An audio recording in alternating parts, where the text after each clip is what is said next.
Hey y'all, James Hudson here, and I have a special guest today, Alex. What's up, How's Alex? it going, James? How's your channel doing? I've been loving the It, content.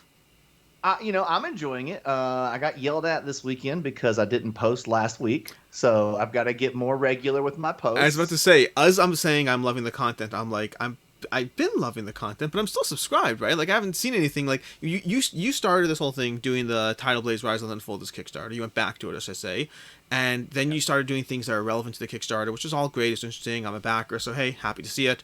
And then you just kept posting, and it's all the stuff I love, which is industry types of things, background information, behind the scenes, all that fun stuff. Yep. Yeah, no, there's also responsibilities of being a publisher and then a dad. We actually made a home change here. My wife actually swapped over to full-time work Oh, because, hey, here in America, we don't have Medicare unless you work. So we needed health insurance. So she went back to full-time work. And so last week was a bit of a get adjustment. everything kind of back in the new normal. Mm-hmm. But hey, this is going to be the kickoff of the new content. So if you've been missing, we got a really fun conversation for y'all today. We're going to be diving into, and this is why I wanted to talk to Alex specifically about this, is previews versus reviews when it comes to what content creators are putting out. We've got several different talking points within this conversation, and we might even branch out a little bit into some of the other like Adjacents. parallel conversations. But and Alex and I'm not sure that we even align perfectly on this, so this could be a very interesting conversation. So yeah, in general, Alex, you make a lot of content, right? Yep. You review, or how about this before I Cover. Let's use the before I word call it cover review? until we come to You terms. you cover a lot of games. Yep. What is your approach when you're thinking about, you know, do you have a delineation between preview and review? So I try not to have a delineation between preview and review, except so much as trying to be clear about the content itself. Meaning within the content, I try to be clear that I am reviewing a prototype versus I am reviewing a final game. At the end of the day, on my end, I try to give final opinions.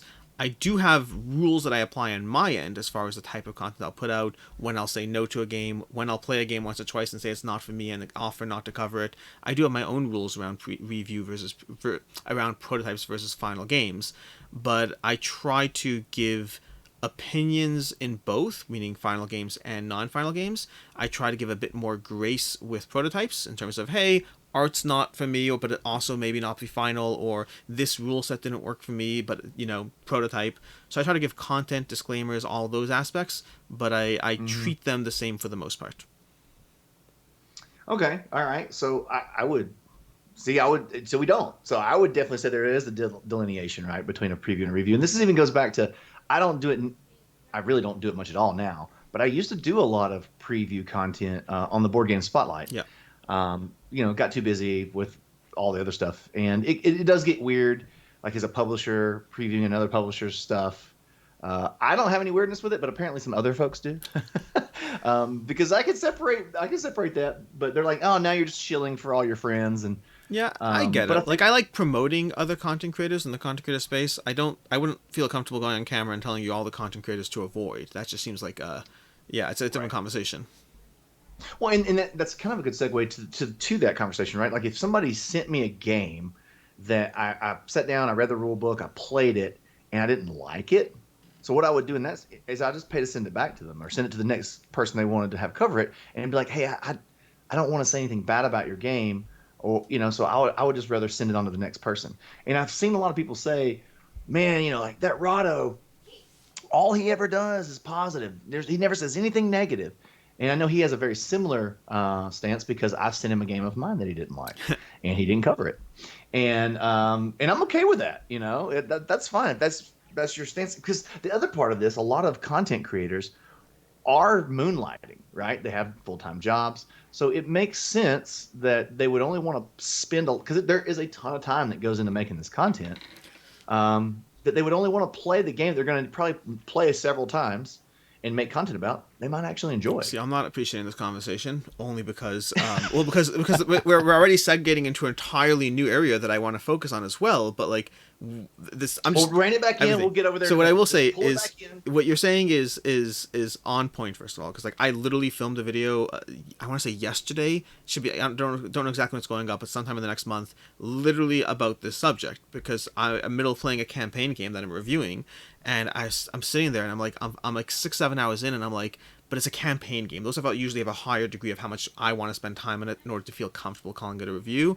And so I'm like, I'm giving it like another 3 or 4 hours, and I'm like, why am I doing this to myself? And I'm just pushing off the content. And so I did end up doing a whole video on why, like, again, I've talked about this in tangential stuff before, but basically why you see less negative content.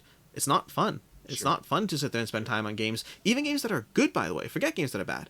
Good versus games I love are different categories. And so spending time on games that are good is work. And sometimes, in many cases, you're not getting paid well for that work, if paid at all. Right. Okay, so yes, we're probably gonna rabbit trail down there. But so for me, a preview versus review, I do delineate between those things because I feel like a preview is something that I'm literally just showing off the mechanics. I am saying, hey, here's the game, and I'm not really necessarily giving you my opinion on it. I'm just showing it to you so that you can form your own Yep. opinion. And again, I know Richard Rado, that's really his mantra, right? Like, I want to run through it. It doesn't matter what I think. But then he also comes back later and does a final thoughts where he's like, hey, and he'll even tell you, I'm paid for this. This is a paid preview, but here's my thoughts on it. Take it with a grain of salt, whatever you want. Yeah.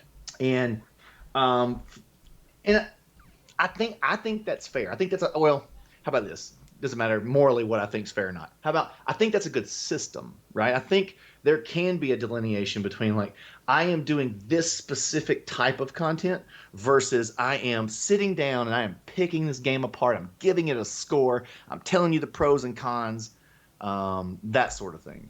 Yeah. What do you think? So first of all, offhand, I can, and I guess we will go through all the reasons you should or should not give a review on an unfinished product, because I can argue for and against on both sides strongly. But there's the for and against in general, and then there's the individuals involved, which are three different parties. There's the publishers, there's the content creator, and there's the audience. As far as the audience, because I'll start with them, I believe the audience likes opinions, paid or not. I think they like opinions, and I say that because, just practically speaking, if you look at the content out there around Kickstarters and the content that tends to drift more towards preview with the opinion taken back a notch, if at all, versus the more heavily, here's all the things I liked or didn't like. If you look at Rado's numbers do well. If you look at my numbers, they do well. People who give opinions attached with the product they're showcasing tend to do better. And again, paid or not paid, the audience tends to like opinions.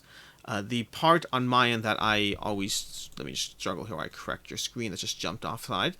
But the part that's interesting is people, the reasons not to give. Let's start with the reasons not to give, because I think there are plenty of reasons. The biggest thing at the end of the day is that you are giving an opinion on an unfinished product, which is insane. Yeah. How can you give an opinion on an unfinished product? It's just nuts. Like, why would you do that? Like, by the way, like, I think the analogy you use, which I completely agree with, is, well, not completely agree with, 99% agree with. I think it was a well-formed analogy, is the cooking one. Like, you know, if you're in the middle of cooking and it's not done cooking, well, congratulations, the pasta's raw. Well, the pasta's not done cooking. Of course it's raw. What did you expect? It's not going to be not raw. It's not done cooking. That's the nature of the not done part. So you want to show the pasta. Here's what the pasta might look like. Here's the dish you might expect. But I can't tell you what it tastes like. It's not done cooking. That's a great analogy. I think it's a little too good. The one I would probably use is like I don't know, like a movie, a game, something that's some midway through development. Meaning, if you literally can't showcase the product at all, you can't showcase the product at all. And that happens sometimes. Sometimes you have uncooked pasta. You should not in any way ever have someone give an opinion on that because it's uncooked pasta. Other times, it's cooked pasta, but you're not done tweaking it. The recipe's complete, but like you're still playing with what spices to put on, how long to cook the pasta. Sure. I think that it's up to the publisher as a baseline to decide whether to give it out for someone who's going to review it, someone who's going to give an opinion. If you give out uncooked pasta to someone who's giving an opinion, that's kind of on you. Like, you should not do that. The other person probably shouldn't either, which is usually when I say, hey, by the way, no thanks, this was a horrible experience, please have it back. Which I do, by the way. That's one of the delineations I make between final games versus prototypes. If I hate... And Alex, I know there's some people out there watching right now who say, Alex, I need you to tell me about that game, though. That game that you thought was horrible, that you sent back and wouldn't cover, I need to know about that so that you can save me money. Right? So what do you say to those folks? I say that for me, it's a personal comfort level. Like I said before, there's 3 audiences. Because part of the conversation, which applies to those games as much as the mostly cooked but not totally finished spicing pasta, in all cases, you have people who are making buying decisions now, today. The reason I'm reviewing an unfinished good is because that's when you're asking people to pay for it. You're asking people to pay, not you, but you, publisher you, Kickstarter you. You're asking people to pay money for an unfinished good. You want to hold up your hand and scream, hey, it's not finished yet, it's not finished yet. Well, that's when you're asking people to invest, to commit, to believe in you. So sometimes those people want to see a bit more about what's going on. And those people, I think I agree with your point. They are equally as demanding of, well, if it's so bad that you had to send it back, that's the most when you should be telling us. Congratulations, you liked it here, but you didn't like that mechanic, you like that mechanic, a mixed opinion. Okay, it's helpful, sure. But if it's garbage, that's when I really need to know. And my answer is, you're right, but I tend to get a little nervous about the fact that maybe the person thought the pasta was done cooking, and it just isn't. If the experience is that bad and it's an unfinished product, I have a personal comfort level of the harm I could do to them by covering it. And you're like, what about the harm to us, the audience? I hear you. Sometimes it's my personal comfort level is a factor. Well, if your comfort level too is also like, I don't want to go out and publicly trash a product, right? So I don't want to do harm to the publisher. And then, so if I went out though and I sugarcoated it, then I'm doing harm to the consumer. Right. So I think I agree with you. I think the best option is to say, I can't cover this because I don't like it. I think it's broken, or I think here's my reasons, right? And you give it back. And what you hope is that publisher goes, oh, wow, no one's done that yet. Tell me more. Yeah. What did you not like? Because this is similarly happened to us when you covered Title Blades 2, and you're like, hey, it's too easy. And then that's when I was like, but Alex, we're not done balancing. Like, that's literally the last thing that we do in a game like this is the balance of the difficulty. We're just pretty much making sure the mechanics work and that it wasn't a cakewalk. Sure. You also did play the boss wrong, which would have made it more difficult. Okay. Yeah. By the way. But anyway, so on our end, we've actually made some changes because of that. So I think that feedback, especially because our industry's so small, right? Like we don't get the beta testing that video games or movies does, to your previous examples, sure. Right? So like I know some small indie publishers probably just have their playtest group that's just them, their family, right? And that's the only people who playtest it before it gets into your hands. We've expanded. We've got a few playtest groups that we typically get it out to. So we've got, hopefully it's touched enough people to the point by the time it gets to your hands when we're launching a campaign that it is in pretty good shape. But still, stuff still slides through the cracks. Like right now, we've got a lot of people in the BGG forums when it comes to Wonderland's War yelling at us about the Jabberwocky not being as strong as the other 4. So, okay. That's end of the day, things like that are going to happen no matter what we do, right? Yeah, but that's part of the conversation. On my end, one of the things that I find, like one of the reviews that I have second thoughts about in terms of the way I handle it was for Lords of Ragnarok from Awakened Realms. And part of it was biased because of the fact that I was comparing it to Lords of Hellas. But I kind of did give them more grace. When I was giving my rating, when I was giving my final thoughts, I kind of gave them more grace that some of the complaints and nitpicks that I brought up, that, like, of course they'd be solved. They were, like, small, stupid things. They'd be fine. They'd be solved. And I was, I think, more excited about the game than I should have been because those things were present. Because the problem in my end, the problem that I'm always mindful of is, okay, great, those things need to be tweaked. What if they aren't? And if I'm giving a preview, that's one thing. If I'm giving a preview, fine. But if I am giving an opinion and I don't bring that stuff up, and those things aren't tweaked, then what happens if I get the question later? Not just the question, just the ethical responsibility of, hey, by the way, Alex never said anything but the difficulty, and I'm like, I just assumed they would change it. Well, I do assume you'll change it, but what if it isn't? What if it becomes a problem in the final copy? Those things can be a factor. The only thing I can do is give my opinion. Talk about it. Yeah. Yeah, And again, no, I that's recognize the problem is the balance of this is like I can give you all the reasons why it should exist. The balance of it is the fact that, like I said already, you're still reviewing a product that's not finished. And a big problem we right. have in general is I frequently assume, not assume, I know that's not true, but I frequently fall into patterns of speaking that kind of assume that the person other than knows what's up. They know what's going on. So I say, Sure. hey, this is a prototype review. All rules, components, subject to change. What I really should be saying, a perfect rule. I don't know if I don't think I will, but like it's a weird balance of talking to the audience that knows what's going on versus not. But I should be saying, this is a prototype review. Rules and components subject to change. To be 100% clear, that means this game that you're seeing that I'm covering is not finished. They will be tweaking things. This is like I just kind of say it as opposed to screaming it, because there's going to be 5% of people who watch that video who don't know what those words mean and they just kind of gloss over it. And then the Yeah. worst part, which is horrifying and is a factor, is you have these reviews that are up there after the final game comes out. This content, like speaking of Rado, like I've talked to designers in the past who said like Rado, covered a game and talks about how certain aspects are, and that video lives on for infinity, but the game's changed in some way, and so now people are watching content Yeah. on a game that isn't actually the final game. And my answer is I get that, but what are the options? I mean, you could tell Rado to take it down if he's willing to. You can tell me to take it down if I'm willing to, but like it's a weird balance of wanting the content to exist, but wanting to exist in a certain construct in a way that only benefits certain parties, and each party wants it to benefit certain parties. So like I really think there are. Well, that's that's the Yeah, thing, right? Each party wants it to be fully beneficial to correct. themselves, which is where it puts us at odds sometimes.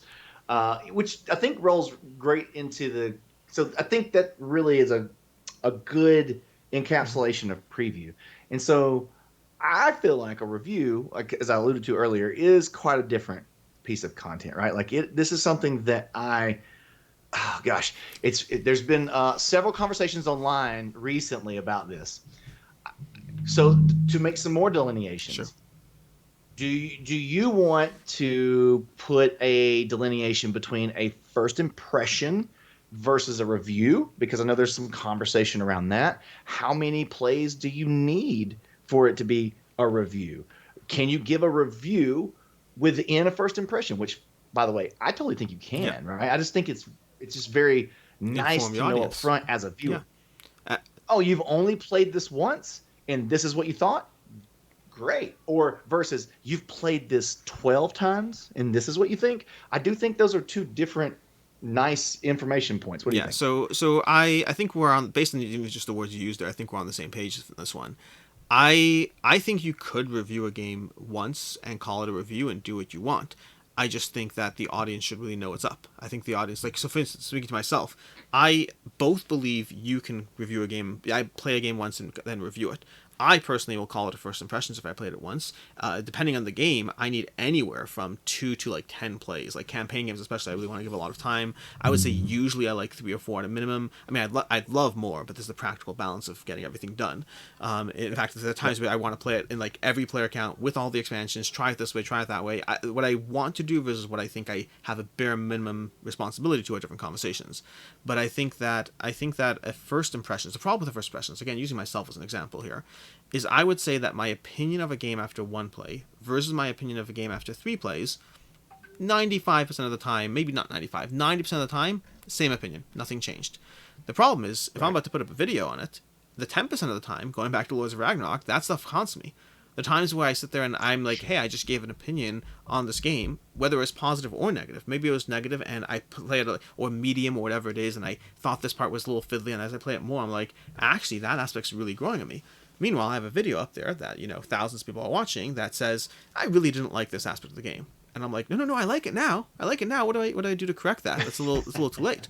And the reverse is true as well. Sometimes I'm like, this game was so much fun after 1 play, but now there's a video up, and Yeah. I'm like, actually, 3 plays deep, it's kind of like, it's great on the surface level, but it kind of is just surface level. There's not a lot of depth on there. And again, my opinion's up there. So from a personal stance, I would like you to trust me, and I would like my opinions to always have some degree of stability to them. Not over time, things will change. That's fine. Like Yep. you're talking about a year later, 10 plays in, it adjusted from 5 plays in, fine. Like there's a degree of reasonable adjustments in play, but I personally don't like.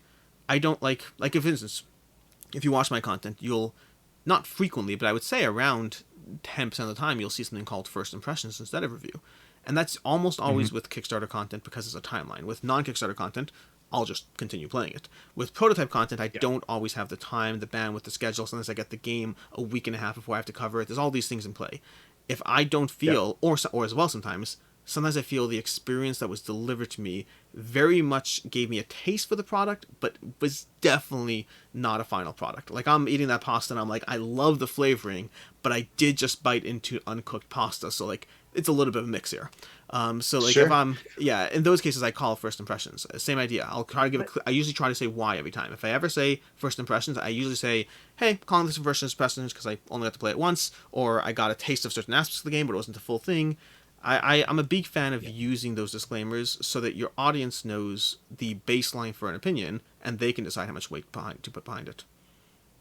Yeah, and I think that's fair too, because if we go and survey all the famous reviewers out there, right, you're going to get totally different numbers from each of them, Yeah. right? You're going to have some people say one's fine. You're going to have some that say I need to play it 6 times, 8 times, 2 times, 3 times, or somebody's like I want to play it at every player count so that I can speak specifically to those player counts. I always reference Shut Up and Sit Down, Mm-hmm. mainly because I usually don't agree with them, which is funny, right? So like Yeah. the things that they say they like, I'm like Container. I did not like Container. It didn't Mm-hmm. work for me, right? But they love Container. They'll swim in the Scrooge McDuck coins of Container. They love it. And there's plenty of things on the opposite end that they've hated that I'm like, oh, I'm gonna love that. But one of the things I really think they do such a really good job of with their reviews is by the end of the video, right? They have spent what I feel like is an equal amount of time on the pros and cons. Mm-hmm. And then I get to make up my mind listening to them. Now, obviously, they're doing it in a very entertaining type of skit Yeah. format. But I have seen many reviewers who will say, let's just say they have a 20-minute video talking about this a game, right? They spend 80% of the time of that 20 minutes talking about the things that they didn't like, Mm-hmm. right? And they quickly brush over the things that they thought were interesting or good or unique and they liked. So I come away, and I think most audiences would come away from that video going, they didn't like that. And then you go look up their BGG score on it, and it's like a 7.5. And you're like, wait, that doesn't, That doesn't jive.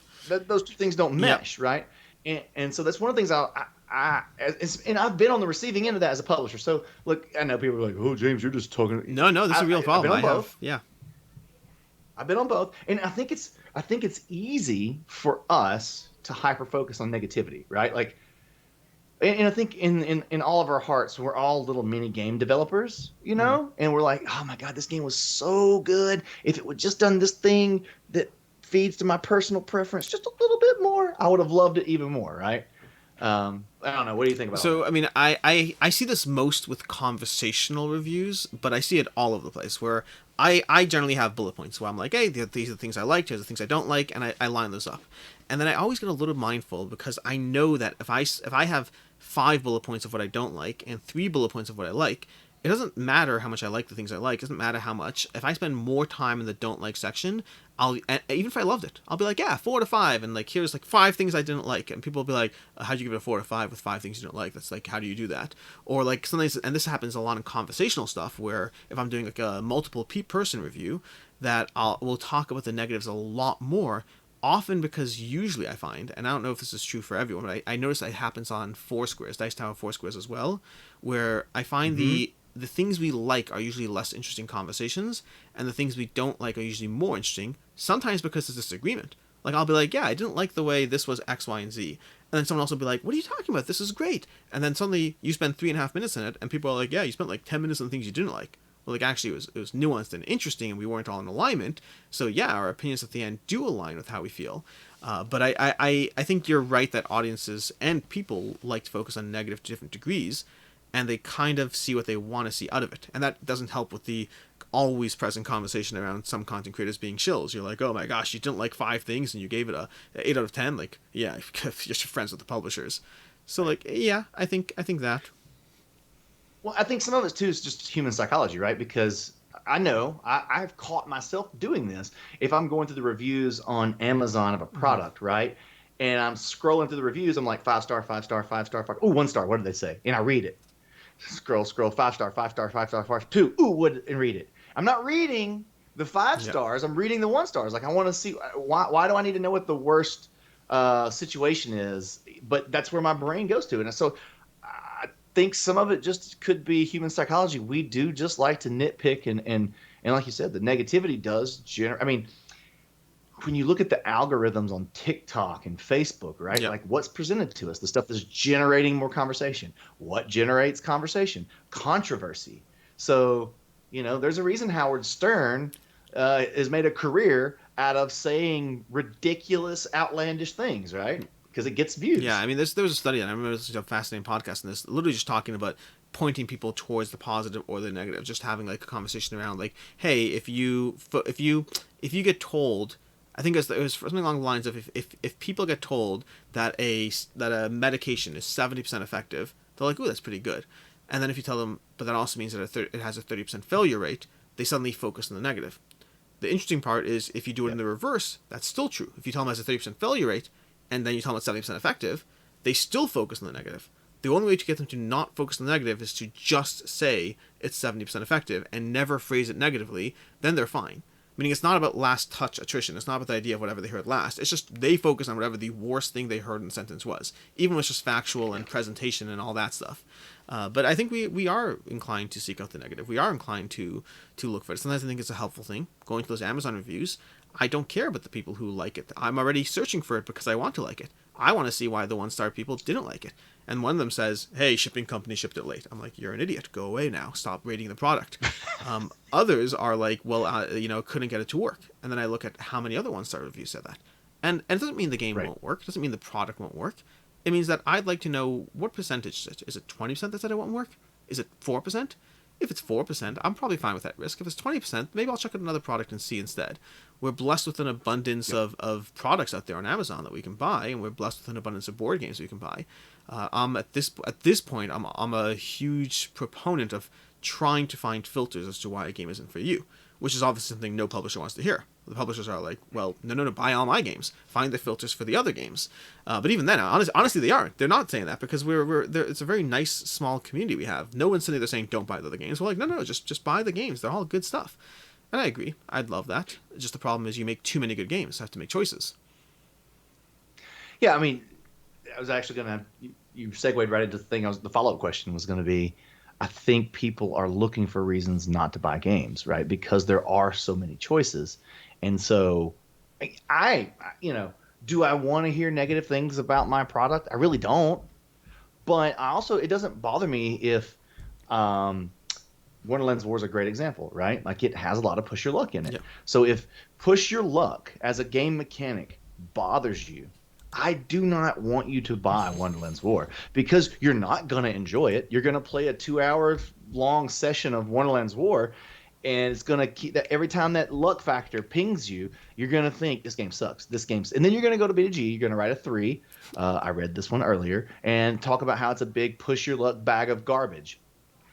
And you could have just avoided that because like I love those reviews on BGG. Or like they'll go to a trick taking game and like I typically hate trick taking games, and this one just the same. It's like, well, Why are you you hating? knew you were gonna not like it. Why are you here reviewing this if you knew you hated it? Like, Yeah. but it's not the game that you don't like. You don't like the mechanic, So like, ah, I anyway. just finished But yeah, reviewing Wolfenstein behind me, and honestly, I understand where the person's coming from. I just don't appreciate his reaction. I read a 1-star review of it where the person said the game's unplayable because they have the wrong the map, the scenario objectives. They have the wrong map art on there. They're reusing the same tiles. You can't actually set up the way they want, and the person's not wrong, and it is their mistake. Except for the fact that in the rulebook it says very clearly when setting at the first part in the map guide, it's like the illustrations don't matter. It's just for whatever. Use any tiles you want. So it is true the publisher did did put the wrong art, so it looks a little confusing. But the person rated it a 1 because the game's unplayable, and really he's just wrong. I mean, it's just he's wrong. right. It definitely. I don't put too much emphasis on the BG reviews and ratings because it's a flawed system, but it is a nice barometer of a game, right? Like it does give you a nice temperature Yeah. check on is something trending up, trending down. You almost have to look at it on a bell curve. And now I'm totally diverging off this conversation. Now we're talking about BGG reviews and ratings. But like, if the number one game all time, Gloomhaven, is an 8.7, Yeah. then that's a 10, Correct. right? If that's the number 100%. one game ever. So now, like when I have a game like Wonderland War right now is at 8.5, I'm like, hey guys, that's like a 9.7 on the bell That is a curve. 9.7 We're on the bell doing curve. we're doing That's how great. it works. But I also thought I had a couple people that got really pointed with me about one of the ads we had running for Tidal Blades 2. It was the follow up to Sure. Tidal Blades. Tidal Blades is like ranked Well, 953 or so. I think I Obviously did this. fluctuates, but like it's, Yeah, I think huh? I did this. You did Yeah. this? Oh, Go ahead. No, finish it. Go ahead. great. We're good. This is math. You can't Yeah. argue this. So it's in the top Mm-hmm. 1,000. There's like 135,000 games in the BGG database. That puts it in the top 1%. It's in the Yeah. top 1%, right? So it's just hey, it is a top 1% game, and it is a big deal to break into the top 1,000. Like not every game breaks into the top 1,000. Go think of some of your top 10 favorite games. You go look, you'll probably be surprised at where they're ranked, right? Because I definitely got some of my favorite games that are not in the top 1,000. Yeah. But it wasn't so much that. I mean, obviously there were some people who picked that apart, but then they were like, it's a 7.7 rating. I can't believe you're like, oh my god, dude, like how are you so, oh, this is a 7.7, that's total garbage. I'm like, that's a good rating. That is a good rating. VGG is fascinating. I think it's good for bands. I think it's helpful for bands. It doesn't mean a game is for you or it isn't for you. That you have to kind of do the research yourself. But going back to the earlier point of this conversation, we kind of need filters. We want filters. We want reasons to look away or look towards because we're blessed with an abundance of amazing games. So I, for instance, using myself as an example, if you're below a 7, you might be amazing. You might be. I recognize that offhand. But there's a higher chance that you're not. And so I kind of try to filter out certain numbers. Now, a 7.7, by the way, I happen to think 7.7 is an amazing game. Generally, I think once you're above 7.5, you're in this like magical safe zone with now a higher than likelihood chance that I'll enjoy you. Still might not. You could be an 8.4 and I'll hit you. But it's not about guarantees. It's about trying to use filters to push things in the right direction. But yeah, that person's wrong. But the 7.7, like I think if I recall correctly, I did this. But I think I was like it's a 7.7, but like top 1% does sound better. Good job on the marketing team. It does sound better for sure. But both are good. Both are very strong things. And going to your point, like I have to look through my collection. And both are accurate. Both are accurate. Mathematically, it's in the top 1%. Both are accurate. That's math, people. But yeah, no, BGG is it's good fascinating. BGG, the rating system, but I think the main point there is the rating system is, like, I don't believe in the concept that you can't have a perfect 10. I think you could have a perfect 10. If you don't have a perfect 10, then what's the point of having a 10? But the Right. flip side of that is that's on a personal scale. On a larger scale, it's BGG. The top game is like an 8 point, whatever it was, 6, 8.6, something like that, whatever it is. That becomes the gold standard. That's why I think a 7.7 is amazing. 7.7 is within a small margin of being within the top. The difference factor for those watching, because I always assume people know what's going on, even though they don't always know what's going on. BGG's top percentage or whatnot is rated in a way that's partially based on the numbers of games out there, as in addition to the number of games, in addition to the actual how much a game is liked. Which means a 7.7, if you're looking purely based on the numbers, I think that's even much higher than the 1%. The balance is they have a numbering system in place in terms of the rankings because they want to have mass adoption, which often means, especially with earlier Kickstarter copies, sometimes there's more limited runs available initially. But just in case people don't know what's up. Yeah. No, that's good. Yeah. That's a good.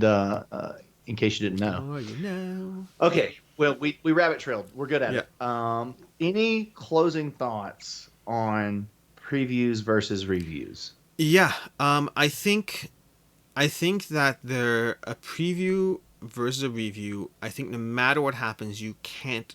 I've yet to find the perfect answer. I don't think there's a perfect answer. I think inherently you're in some way able to serve some function of what's desired while not ever being able to serve all the functions. That's the nature of trying to get people to buy a unfinished product. It just, no matter what happens, you're failing somewhere. Which means I think it's up to the publisher to a degree, ultimately. It's up to a publisher to say, I am comfortable with that versus I'm not comfortable with that. And it is a risk, and it's a risk that sucks. Like, I do not like being, especially because of the fact that there are not a lot of people who put out opinions on Kickstarter content. There's a lot of people who do Kickstarter content, but there's maybe 3 or 4 who add opinions attached to that. I hate the responsibility of being like, it's okay, on something that other people like aren't giving an opinion. So I can't even say, hey, I'm being watered amongst the general curve of the world. If it's a bad game, we'll all say it's a bad game. Yeah. And maybe not. I might be the only person actually offering an opinion. I might be wrong. Well, wrong is a relative term. I might not match the general opinion. That's what I would mean when I say I'm wrong. Sometimes it happens. Sometimes I'm the exception. Dwellings of Eldervale, supposedly a fantastic game. I thought it was good, but people love that game. It happens. Sometimes, I love it. I'm in the love category. Most people are. Love it. Most people are. But the problem is, what if I was giving the preview on that game? What if I was covering the prototype? What if I was there on camera, being the only person who's actually giving an opinion, and my opinion was, it's pretty good. I like it. Don't love it, but I like it, which is where I was with it. I wasn't the bad game at all. But now suddenly that has a lot more weight because I'm not one of hundreds. I'm one of like two. It's scary. You know, Alex, that's part of the reason why I never wanted to do negative reviews about games that even if I didn't like them, because even on BGG, right, on the rating system, you can go see somebody who gives a game a 10, and then right below it, there'll be somebody who gives it a 2. And they'll be completely contradictory.